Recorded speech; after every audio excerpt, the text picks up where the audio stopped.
no more black caddies.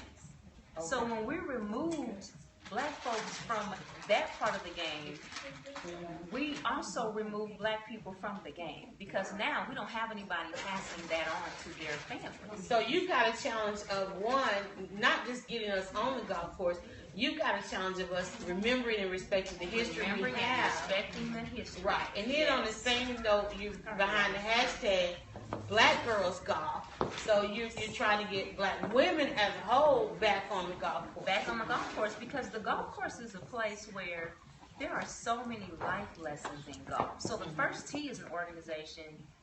Their goal isn't to pump out professional golfers. Mm-hmm. Their goal is to teach people life lessons, to build character, and they use golf to do it. Okay. And so that right there is proof that there's so many life lessons that can be learned in golf. Mm-hmm. But because we believe people when they say, black people don't play golf, women don't play golf, that's for rich white people, it takes too long, it's boring. You know, we believe all those things. And so we just totally, we shun it. It's not something we even open up our minds to think we can do. What's the reception to the hashtag Black Girls Golf? So I get one of two things. Okay. I get people who are super excited when they see it. And then I get the people that are like, why I gotta be called Black Girls Golf? Right. Well, number one, I'm black and I golf. Oh, there are no ambiguities here. You know who I am and what I do. And the other part of it is, who's ever gone to a party uninvited? I haven't. Right. Nobody goes to a party uninvited. Black Girls Golf is the invitation to the party. We feel we've never been invited to. Wow. You know, and the PGA has this big push now for diversity and inclusion. We all know what that means. Mm-hmm. It means you're going to put a racially ambiguous person on your brochure. Mm-hmm. It means you're going to put a black woman on the website. And then you're going to say that you have created a diverse and inclusive environment. Mm-hmm. Diversity is inviting me to the party. Right. Inclusion is asking me to dance. Right. They haven't asked us to dance yet. Wow.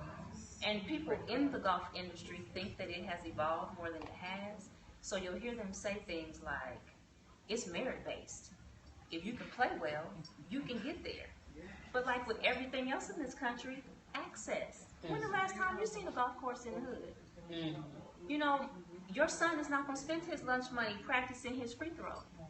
He got to go pay money to hit balls on the driving range. He got to spend his lunch money in his bus fare to go practice on the driving range. So there's so many obstacles in front of African Americans who want to play, or maybe they go to First Tee because it's free, right? Mm-hmm. They go to First Tee, they learn the fundamentals of the game, they fall in love with the game, but their family doesn't know anything about golf.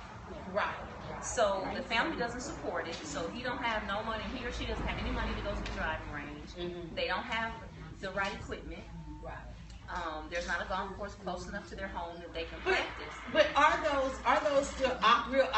those still real obstacles today? Yes. Let me tell you why. Is it back to the mindset? Is it back to the priority? So it's both. I've seen parents drive kids out of the state to go to other. It's both. When is the last time you saw somebody come to a neighborhood that is impoverished and change their family's station in life with money they earn playing golf? Mm-hmm. Never. Our kids see that happen if somebody played in the NBA or the NFL. Right. Nobody. You are definitely a spiritually filled, thinking woman, and that is what we've been lacking in our community. Go now to DryerBuzz.com and follow @DryerBuzz on Twitter, Instagram, and Facebook. It's all about the buzz.